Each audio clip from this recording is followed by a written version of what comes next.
food. I'm going to be looking at head sizes, look at the smaller guys, I'm going to be looking at their bellies, see if there's any ones that are a little bit more slim than some of the others and make sure that they get food.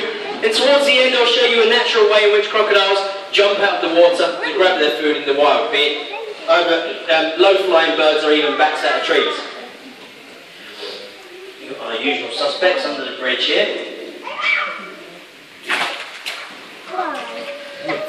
Now sometimes with these guys, when food goes in, they may not even see the food, okay? But crocodiles do have sensory organs all the way along their jaws and on the side of their body. And these sensory organs are actually more sensitive than our fingertips.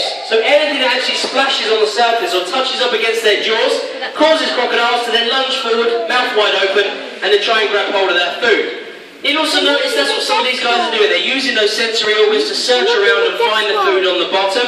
And they've also got that extra layer of skin that covers their eyes that helps them see different colours and shapes and things in the water. Now these sensory organs, sometimes they work a little bit too well. And crocodiles have been known to accidentally grab hold of elephants' trunks. Can you imagine if you grab hold of a trunk of an elephant that weighs 4 tons and it runs off that way, a big crocodile is still going to go off that way as well. So occasionally they do get dragged out of the water by elephants, but it just goes to show how well that system works and the fact that an elephant's trunk could trigger these guys to lunge forward and grab their food.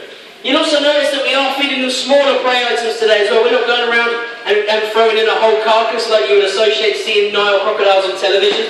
These are the guys that you associate on TV catching zebra, wildebeest, baby giraffes, even baby hippos in the bigger crocodiles. So these guys do eat quite large prey items.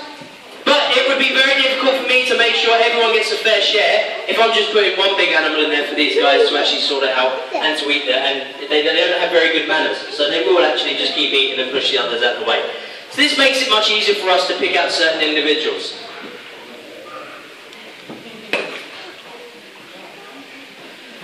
Now, of course, like we said, these guys, you would have undoubtedly seen these guys on television. And you would see when they do catch hold of great big prey items, they do go through this death roll where they spin around and break the food into smaller pieces. And they can spin around 3 to 5 times in 1 second to break that food up. So it's very much a very, very fast process they go through in doing that. That, of course, also would be quite dangerous considering that there are some larger crocodiles and some smaller crocodiles in here as well. So, of course, we do like to make sure everybody's safe. For as safe as possible you can be being a crocodile.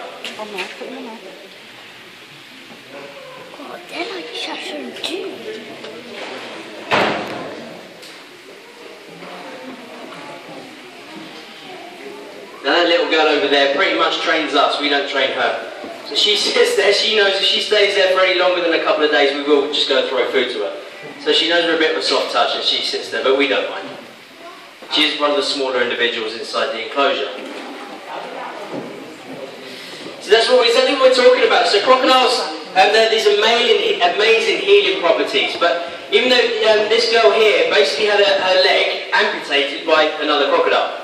They go through this death roll. And what happened is, once that had gone through and happened, and she had lost that section of her leg, for us, you can imagine, if we have our leg or arm put off, the first thing is we're probably going to die of blood loss. But secondly, if you do survive and you are living in this kind of water or these environments that crocodiles live in the wild, you're going to die of infection probably. But these guys have amazing healing properties, and even in the wild, they have limbs ripped off, parts of their jaws, they just go on and heal. So within 3 weeks of this happening, she was separated, she was then brought back with the rest of the group and she was completely healed over. So that shows you how well these guys go on and heal.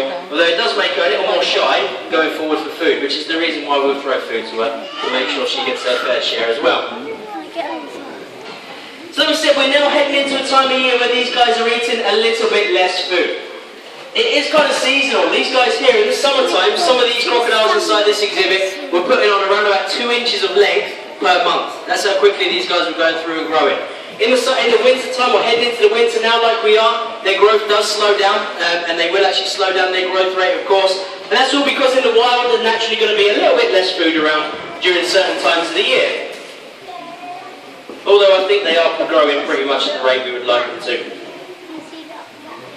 So like we said, guys, we are going to go through a process now of showing you guys how they would jump out of the water. Now, we've got these big long grabbers. I'm not going to be sticking my arm over the side.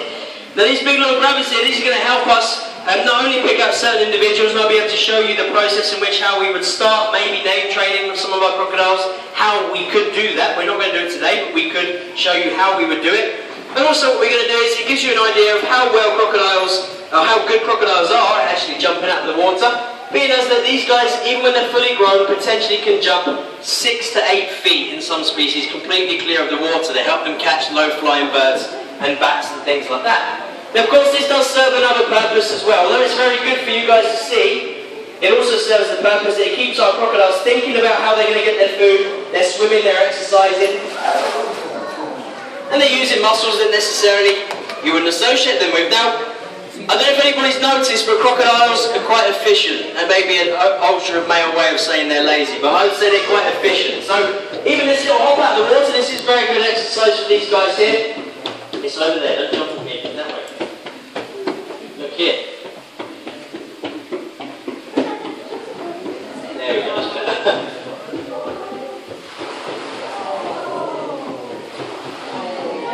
So that particular crocodile that just got that piece of food there, the second one that jumped up, her name is Lucy.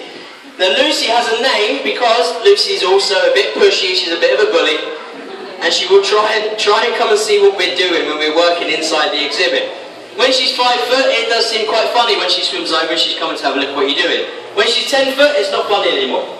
So now what we've gone through and done is we are starting to go through a process of name training her. We can go in certain areas of the exhibit, call her name and give her food. She then associates her name or that word with getting food, and it means if she comes over to a certain area of the exhibit where someone's working, it means we can get her to go somewhere else by calling her name.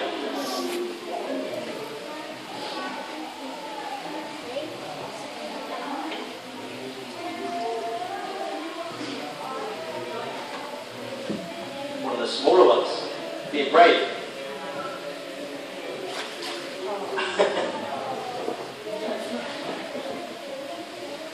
Just chasing the splashes on the water. So what this girl's doing here is looking at those splashes in the water, was feeling the vibrations. Lucy, you better know. Feeling the vibrations there on her skin.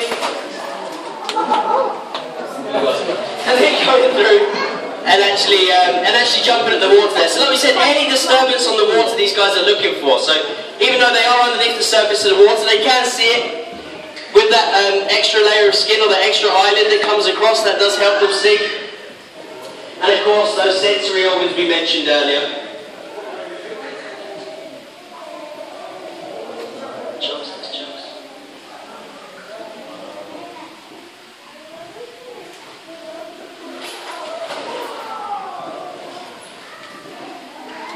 So these guys are around about 4 years of age now, so they are very much still juveniles, although if we feed them things like chicken and rabbit and they are actually having the bone, they will be able to still crunch through chicken and rabbit bone, even at this small size they're at now. So they are very much something we do need to take caution with when we are feeding, and of course as they grow and get bigger.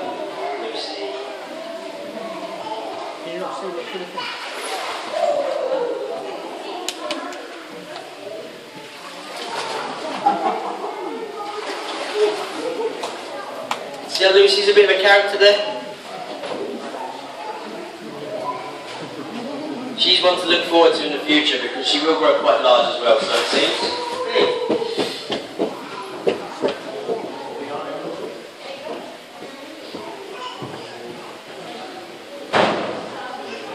So we've usually got the 2 biggest ones that are coming along. We've got Chunks, Lucy, and of course this third one that's now getting involved as well.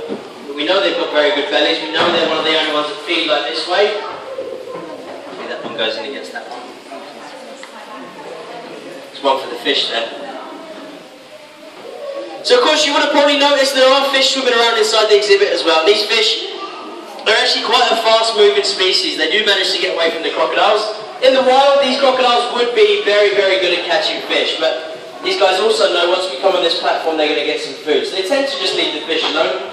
And the main reason those fish are in there is to help us when we are, keep the pools nice and clean and to help us tidy up so we don't have to go swimming in there.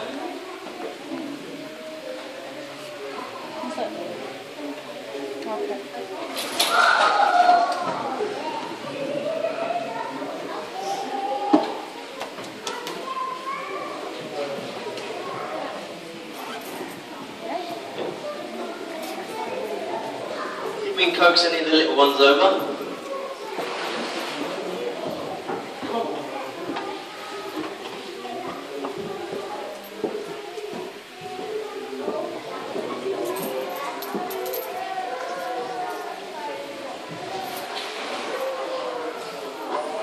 there we go, guys. So, like we said, that is half of the food that these guys will be receiving today. So, that's nearly only 50% of the total intake that they can take in one day, although we could feed them a lot more. But as we said, we are now heading into the time of year where their feeding is going to slow down a lot more. They're not eating as much, and we're going to end up with lots of crocodiles that don't really want to feed. They're going to be sitting there looking like a balloon with lots of food in their belly, as they have slowed down their metabolism and it takes longer to digest their food.